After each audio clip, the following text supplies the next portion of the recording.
बिस्मिल्लाहिर्रहमानिर्रहीम। अस्सलाम वालेकुम। कैसे हैं आप सब? इंशाल्लाह सभी ठीक होंगे और अल्लाह की रहमतों के साए में होंगे।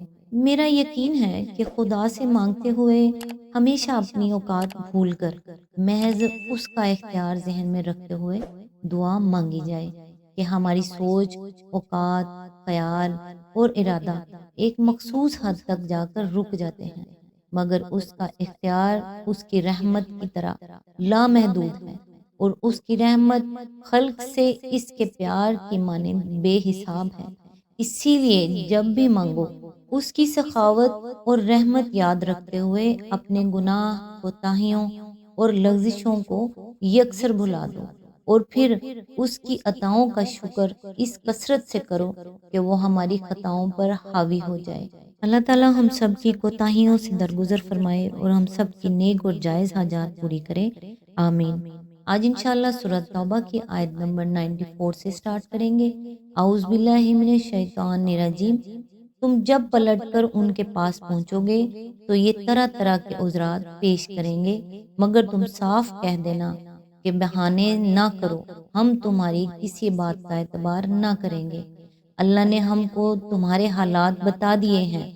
अब अल्लाह और उसका रसूल सल्लल्लाहु अलैहि वसल्लम तुम्हारे तर्ज अमल को देखेगा, फिर तुम उसकी तरफ पलटाए जाओगे, जो खुले और छुपे सब का जानने वाला है, और वो तुम्हें बता देगा कि तुम क्या कुछ करते रहे हो।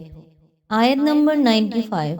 तुम्हारी वापसी पर ये तुम्हारे सामने कस्में खाएंगे ताकि तुम उनसे सरफे नजर करो, तो बेशक तुम उनसे सरफे नजर ही कर लो, क्योंकि ये गंदगी है और उनका असली मकाम जहन्नुम है, जो उनकी कमाई के बदले में इन्हें नसीब होगी। इसकी तफसीर है, पहले फिक्रे में सिर्फ नजर से मुराद दरगुजर है और दूसरे फिक्रे में कता ताल्लुक, यानी वो तो चाहते हैं कि तुम उनसे तारुज न करो, मगर बेहतर ये है कि तुम उनसे कोई वास्ता ही न रखो और समझ लो कि तुम उनसे कट गए और वो तुमसे।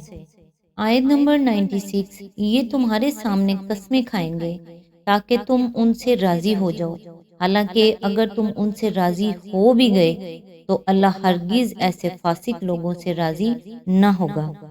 आयत नंबर 97। ये बदवी अरब कुफर व निफाक में ज्यादा सख्त हैं और उनके मामले में इस अमर के इम्कानात ज्यादा हैं कि इस दीन के हदूद से न वाकिफ रहें जो अल्लाह ने अपने रसूल सल्लल्लाहु अलैहि वसल्लम पर नाजिल किया है।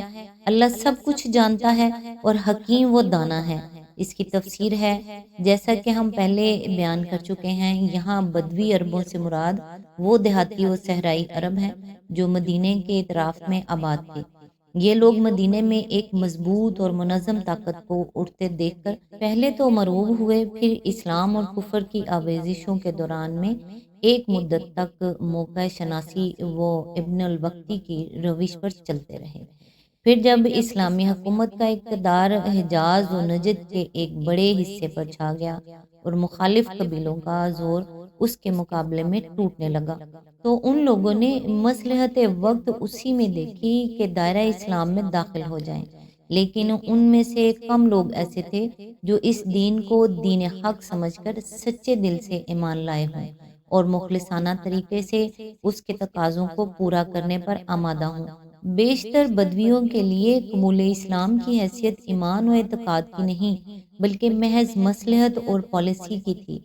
इनकी ख्वाहिश ये थी कि उनके हिस्से में सिर्फ वो फ़ायदा आ जाए जो बरसरे इक़्तिदार जमात की रुकनियत इख्तियार करने से हासिल हुआ करते हैं। मगर वो इखलाकी बंदिशें जो इस्लाम उन पर आयद करता था, वो नमाज, रोज़े की पाबंदियाँ जो उस दीन को कबूल करते ही इन पर लग जाती थी, वो ज़कात जो बाकायदा तहसीलदारों के ज़रिए से उनके नखलिस्तानों और उनके गलों से वसूल की जाती थी, वो ज़ब्त और नज़्म जिसके शिकंजे में वो अपनी तारीख में पहली मर्तबा कसे गए थे, वो जान और माल की कुर्बानियाँ जो लूट मार की लड़ाइयों में नहीं बल्कि खालिस राह खुदा के जहाद में आए दिन उनसे तलब की जा रही थी, ये सारी चीज़ें उनको शिद्दत के साथ नागवार थीं और वो इनसे पीछा छुड़ाने के लिए हर तरह की चालबाजियां और बहाना साजियां करते रहते थे। ان کو اس سے کچھ بحث نہ تھی کہ حق کیا ہے اور ان کی اور تمام انسانوں کی حقیقی فلاح کس چیز میں ہے۔ انہیں جو کچھ بھی دلچسپی تھی وہ اپنے معاشی مفاد، اپنی آسائش، اپنی زمینوں، اپنے اونٹوں اور بکریوں اور اپنے خیمے کے آس پاس کی محدود دنیا سے تھی۔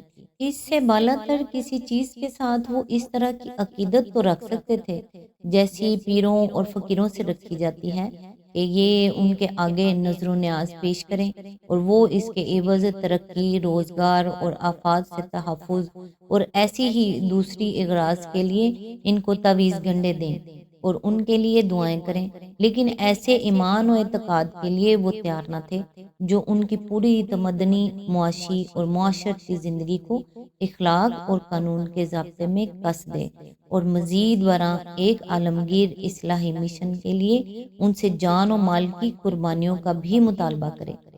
ان کی اسی حالت کو یہاں اس طرح بیان کیا گیا ہے کہ شہریوں کی بنسبت یہ دیہاتی اور صحرائی لوگ زیادہ منافقانہ رویہ رکھتے تھے اور حق سے انکار کی کیفیت ان کے اندر زیادہ پائی جاتی ہے۔ پھر اس کی وجہ بھی بتا دی گئی ہے کہ شہری لوگ تو اہل علم اور اہل حق کی صحبت سے مستفید ہو کر کچھ دین کو اور اس کی حدود کو جان بھی لیتے ہیں، مگر یہ بدوی چونکہ ساری ساری عمر بالکل ایک معاشی حیوان کی طرح شب و روز رزق کے پھیر ہی میں پڑے رہتے ہیں اور حیوانی زندگی کی ضروریات سے بلند تر کسی چیز کی طرف توجہ کرنے کا انہیں موقع ہی نہیں ملتا، اس لیے دین اور اس کے حدود سے ان کی ناواقف رہنے کے امکانات زیادہ ہیں۔ یہاں اس حقیقت کی طرف بھی اشارہ کر دینا غیر موزوں نہ ہوگا کہ ان آیات کے نزول سے تقریباً 2 سال بعد حضرت ابوبکر کی خلافت کے ابتدائی عہد میں ارتداد اور منع زکوٰۃ کا جو طوفان برپا ہوا تھا، اس کے اسباب میں ایک بڑا سبب یہی تھا جس کا ذکر ان آیات میں کیا گیا ہے۔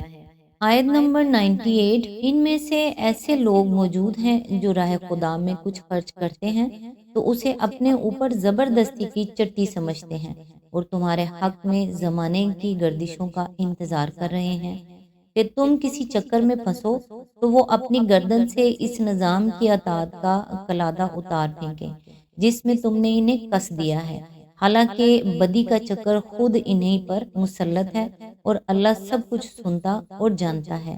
اس کی تفسیر ہے، مطلب یہ ہے کہ جو زکوٰۃ ان سے وصول کی جاتی ہے اسے یہ ایک جرمانہ سمجھتے ہیں۔ مسافروں کی ضیافت و مہمانداری کا جو حق ان پر عائد کیا گیا ہے وہ ان کو بری طرح کھلتا ہے، اور اگر کسی جنگ کے موقع پر یہ کوئی چندہ دیتے ہیں تو اپنے دلی جذبے سے رضائے الہی کی خاطر نہیں دیتے بلکہ بادل نخواستہ اپنی وفاداری کا یقین دلانے کے لیے دیتے ہیں۔